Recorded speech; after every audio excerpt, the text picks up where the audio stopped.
వచ్చాడయ్యో సామి. అబ్బాబ్బాబ్బాబ్బా, Donald Trump తన మొట్టమొదటి స్పీచ్లో అంటే రెండోసారి అధ్యక్షుడైన తర్వాత గుండెల్లో దడబుట్టిచ్చేశాడండి. స్పీచ్ అంటే అమెరికా అధ్యక్షుడి స్పీచ్ ఎలా ఉండాలో అలా ఇచ్చాడు. ఈరోజు యుఎస్ఏ ఎదుర్కొంటున్నటువంటి సవాళ్లు, ప్రపంచం ఎదుర్కొంటున్నటువంటి సవాళ్లు చాలా ఉన్నాయి. అయితే యుఎస్ఏకు సంబంధించి ఎలా తను సమస్యలను సాల్వ్ చేస్తాడో చాలా క్యూరియస్ గా అమెరికన్స్ ఉన్నారు. ఆయనకు ఓట్లు వేసినటువంటి వాళ్ళు చాలా ఆసక్తితో ఎదురు చూస్తూ ఉన్నారు.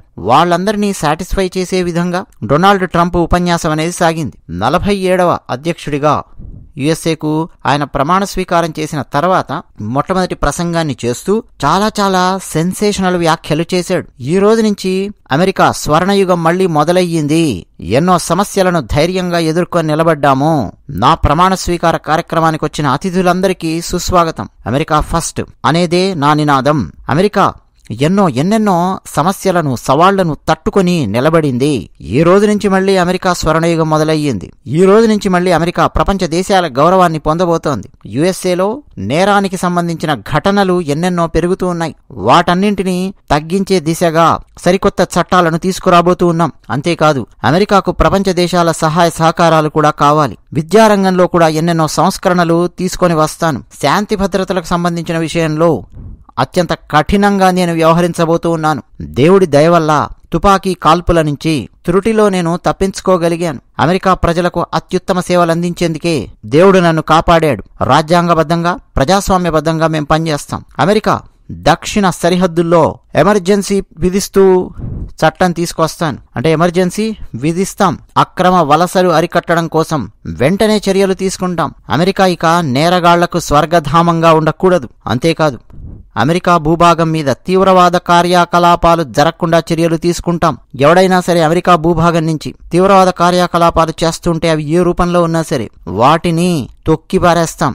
నేరాలు చేసే ముఠాలను వెంటాడి వేటాడతాం. వాళ్లతో అత్యంత కఠినంగా వ్యవహరించి ఉక్కుపాదంతో అణిచిపారేస్తాం. రెస్టారెంట్లలో కాల్పుల ఘటనలు అవన్నీ మనం యుఎస్ఏలో గత కొంతకాలంగా చూస్తున్నాం. అలాంటి ఘటనలు జరగకుండా చూస్తాం. ప్రపంచం అంతటికీ అమెరికా యొక్క ఇంధనం ఎగుమతి కావాలి. అమెరికా ఎనర్జీ ఎగుమతి కావాలి. ఎలక్ట్రిక్ వాహనాల తయారీలో అమెరికా దేశాన్ని అగ్రస్థానంలో నిలబెట్టబోతూ ఉన్నాం. పర్యావరణ పరిరక్షణ కోసం అనేక చర్యలు మేము తీసుకుంటాం. అమెరికా పేరు ప్రఖ్యాతులు ప్రపంచవ్యాప్తంగా మారు మ్రోగిపోయే విధంగా మనందరం కలిసి పనిచేద్దాం. ప్రజలు ముందుకు రావాలి. ప్రతిభావంతులకు మా ప్రోత్సాహం ఎప్పుడూ అమెరికాలో ఉంటుంది. అలాగని ఇల్లీగల్ ఇమిగ్రెంట్స్ వచ్చి అమెరికా నెత్తి మీద కూర్చొని అమెరికా రీసోర్సెస్ ని ఉపయోగించుకుంటామంటే ఇక చూస్తూ ఊరుకోం.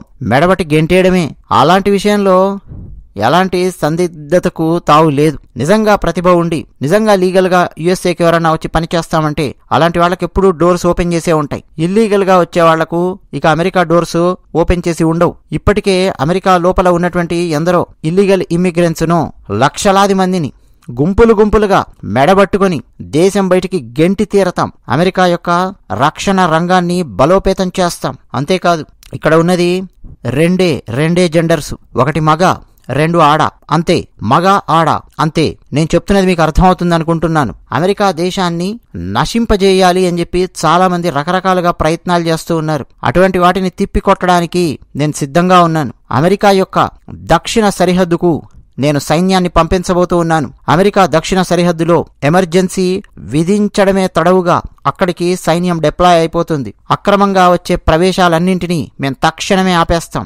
మిలియన్ల కొద్దీ క్రిమినల్స్, మిలియన్ల కొద్దీ అమెరికాకు అసలు సంబంధం లేని వాళ్ళు, ఇల్లీగల్ ఇమ్మిగ్రెంట్స్ అమెరికా లోపలికి రకరకాల మార్గాల గుండా వచ్చేశారు. వాళ్ళందరినీ బెడబట్టుకుని బయటికి గెంటే ప్రక్రియ తక్షణమే ప్రారంభిస్తూ ఉన్నాను. మరోపక్క అమెరికా దేశం ద్రవ్యోల్బణాన్ని ఎదుర్కొంటోంది. ద్రవ్యోల్బణంలో వచ్చే తీవ్రమైనటువంటి మార్పుల వల్ల, ఆ ఇన్ఫ్లేషన్ వల్ల అమెరికా ప్రజలు చాలా ఇబ్బందులు పడుతూ ఉన్నారు. అమెరికా ప్రజల మీద పడే ట్యాక్సులు నేను తగ్గించి తీరతాను. మరి ట్యాక్సులు తగ్గిస్తే అమెరికా పరిస్థితి ఎట్లా అనుకుంటారేమో. ఈ ట్యాక్సులన్నీ వేరే దేశాల వాళ్ల మీద వేస్తాను.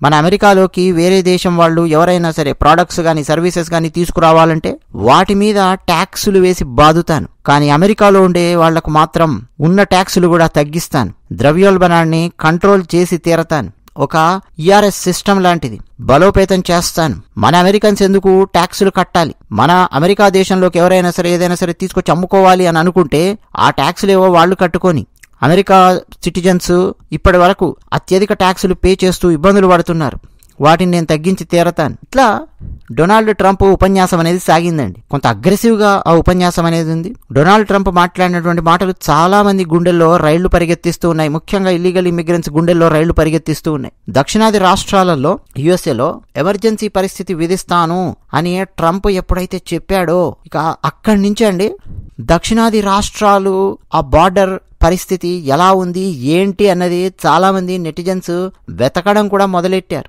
యుఎస్ఏ దక్షిణాది రాష్ట్రాల గుండా ఆ బార్డర్ గుండా చాలా మంది అమెరికాలోకి అక్రమ వలసదారులు ప్రవేశిస్తూ ఉంటారు. ముఖ్యంగా టెక్సాస్ రాష్ట్రం, మెక్సికోకి చాలా చాలా పెద్ద బార్డర్ ఉంటుంది టెక్సాస్, అలాగే అరిజోనా, న్యూ మెక్సికో రాష్ట్రం, కాలిఫోర్నియా స్టేట్ యొక్క దక్షిణ ప్రాంతం గనక గమనిస్తే అది కూడా మెక్సికన్ బార్డర్ టచ్ అవుతూ ఉంటుంది. అంతేకాదు సముద్ర మార్గం గుండా కూడా అండి అమెరికా కింద ఉన్నటువంటి దక్షిణ అమెరికా ఖండంలో ఉన్నటువంటి రకరకాల దేశాలు, ఆర్థికంగా పతనమైనటువంటి దేశాలు ఉన్నాయి, తీవ్రవాదంతో పతనమైన దేశాలున్నాయి, మాదక ద్రవ్యాలతో పతనం అవుతూ ఉన్నటువంటి దేశాలున్నాయి. అటువంటి దేశాల నుంచి కూడా అమెరికాలోకి రావడానికి ఫ్లోరిడా బార్డర్ను ఉపయోగిస్తూ ఉంటారు. జనరల్గా సముద్ర మార్గం గుండా ఫ్లోరిడాకు వచ్చి ఫ్లోరిడాలోంచి ఒక్కసారి యుఎస్ఏ లోపలికి ఎంటర్ అయ్యారా ఇక వాళ్ళని ఎవరు పట్టుకోలేరు అన్నటువంటి పరిస్థితి ఉంటుంది. కొంతమంది దక్షిణాది దేశాలు అంటే దక్షిణ అమెరికా ఖండంలో ఉన్నటువంటి దేశాల నుంచి కరీబియన్ ఐలాండ్స్కి వెళ్ళి కరీబియన్ ఐలాండ్స్ నుంచి కూడా ఫ్లోరిడా గుండా, జార్జియా గుండా, సౌత్ క్యారోలినా గుండా యుఎస్ఏలోకి ప్రవేశిస్తున్న వాళ్ళు ఉంటారు. మరి వాళ్లను ఎట్లా ఆపుతాడు ట్రంప్ ఏంటి అన్నది పెద్ద ఛాలెంజ్ ఉంటుంది. మెయిన్గా అయితే డొనాల్డ్ ట్రంప్ టెక్సాస్ రాష్ట్రం మీద బాగానే శ్రద్ధ పెట్టబోతూ ఉన్నాడు. టెక్సాస్ బార్డర్ దగ్గర బాగానే గస్తీ పెట్టబోతూ ఉన్నాడు. ఎక్కువ శాతం మంది అండి దక్షిణ అమెరికా ఖండంలో ఉన్నటువంటి దేశాల నుంచి వచ్చినటువంటి వాళ్ళు టెక్సాస్ రాష్ట్రం లోపలికి అలాగే ఫ్లోరిడా రాష్ట్రం లోపలికి ఎక్కువ ప్రవేశిస్తూ ఉంటారు. మెక్సికన్స్ అయితే టెక్సాస్ బార్డర్ చాలా పెద్దగా ఉంటుంది కాబట్టి అక్కడి నుంచి, అలాగే న్యూ మెక్సికో, అరిజోనా బార్డర్లో కూడా ఎక్కువ మంది వస్తూ ఉంటారు. మీకు అందుకే ఎక్కువగా అమెరికాలోని దక్షిణాది రాష్ట్రాలలో స్పానిష్ భాష మాట్లాడేటటువంటి వాళ్ళ సంఖ్య ఎక్కువగా ఉంటుంది. మీరు యుఎస్ఏలో టెక్సాస్, న్యూ మెక్సికో, అరిజోనా అటు వెళ్ళారంటే, ఈవెన్ లూసియానాలో కూడా వెళ్ళారంటే మీరు గమనించారంటే అక్కడ బోర్డ్స్ ఇంగ్లీష్లోను స్పానిష్లోను దర్శనమిస్తూ ఉంటాయి. యుఎస్ఏలోని ఉత్తరాది రాష్ట్రాల కంటే కూడా దక్షిణాది రాష్ట్రాలలో స్పానిష్ భాష మాట్లాడే వాళ్ళు ఎక్కువగా ఉంటారు. అది ముందు నుంచి కూడా అంటే హిస్టారికల్ గా కూడా ఉంది, సోషలాజికల్ పరంగా కూడా చాలా ఉంది. ఎందుకు స్పానిష్ భాష మాట్లాడుతున్నారు అవన్నీ అంటే ఎట్లా టెక్సాస్, మెక్సికో ఏ విధంగా విడిపోయాయి, ఎట్లా యుద్ధం జరిగింది.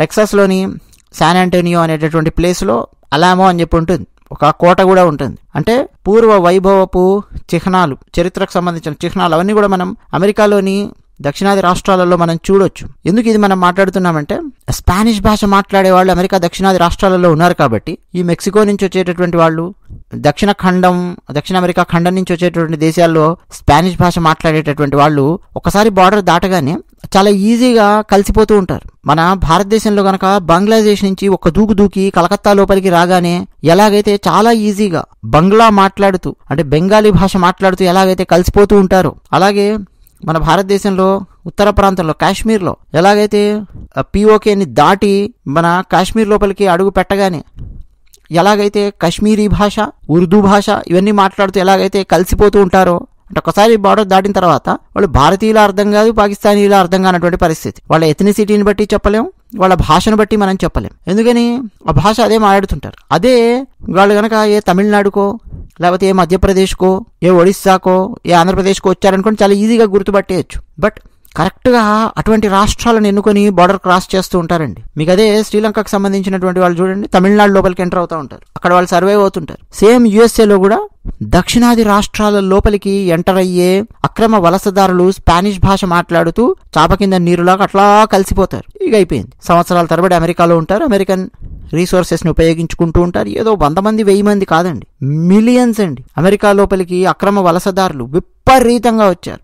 గత 4 ఏళ్లలో అయితే 1 మిలియన్కి పైగా అక్రమ వలసదారులు అమెరికా లోపలికి ప్రవేశించారు. దానివల్ల ఏం జరుగుతుందంటే లోకల్లో ఉండేటటువంటి వాళ్ళకి, అమెరికాలో ఉండే వాళ్ళకు ఉద్యోగాలు దొరకవు. పైగా లోపలికి వచ్చినటువంటి వాళ్ళ వల్ల వాళ్ళు ట్యాక్సులు కట్టేది లేదు, ఏమీ లేదు.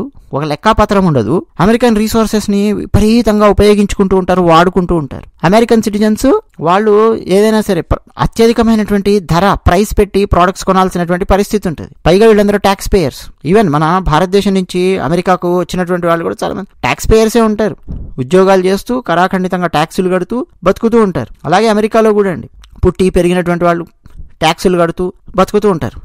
ఈ అక్రమంగా వలసదారులు అసలు లక్షల కొద్దీ అక్కడ వచ్చి పడి ట్యాక్సులు కట్టకుండా అమెరికన్ రిసోర్సెస్ ని మొత్తం ఎక్స్ప్లాయిట్ చేస్తూ విపరీతంగా వాడుకుంటూ మరోపక్క ఇట్లా రకరకాల కారణాలు, సామాజిక సమస్యలకు, ద్రవ్యోల్బణానికి, ఆర్థిక పరంగా అమెరికా దెబ్బతినడము, రకరకాల విషయాలకు కారణమవుతూ ఉంటారు. మరి అలాంటి వాళ్లను చూసి చూడనట్టు వదిలేస్తుంది సాధారణంగా డెమోక్రాట్స్ ప్రభుత్వం. పెద్దగా వాళ్ళ మీద చర్యలు తీసుకోవడం కానీ, తొక్కిపెట్టి నార తీయడం కానీ అలాంటివి చేయదు. లైట్ తీసుకుంటుంది, వాళ్ళకి తెలుసు.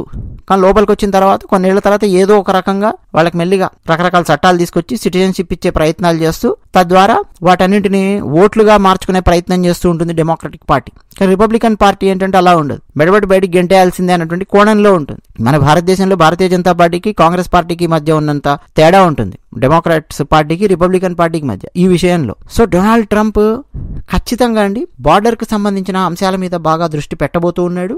దక్షిణ సరిహద్దు ప్రాంతానికి సైన్యాన్ని కూడా పంపిస్తాను అని చెప్పి డొనాల్డ్ ట్రంప్ చెప్పాడు. అయితే అది అంత సులభంగా జరుగుతుందా జరగదా అన్నటువంటి అంశం మీద మరో వీడియోలో మనం మాట్లాడుకుందాం. చట్టపరంగా ఏం సమస్యలు ఉన్నాయి, కోర్టు నుంచి సవాళ్లు ఏమి ఎదురవుతాయి, జాతీయ భద్రతకు సంబంధించిన సవాళ్లు ఏమేమి ఉన్నాయి యుఎస్ఏలో, అలాగే యుఎస్ఏలో సీనియర్ జర్నలిస్టులు, అమెరికన్ ఇమిగ్రేషన్ కౌన్సిల్ వాళ్ళు ఏం మాట్లాడుతున్నారు, సీనియర్ ఫెలోస్ ఏం జరుగుతుంది అనేది మనం విశ్లేషించుకుందాం. మా ఛానల్కు సబ్స్క్రైబ్ అవ్వండి. ధన్యవాదాలు.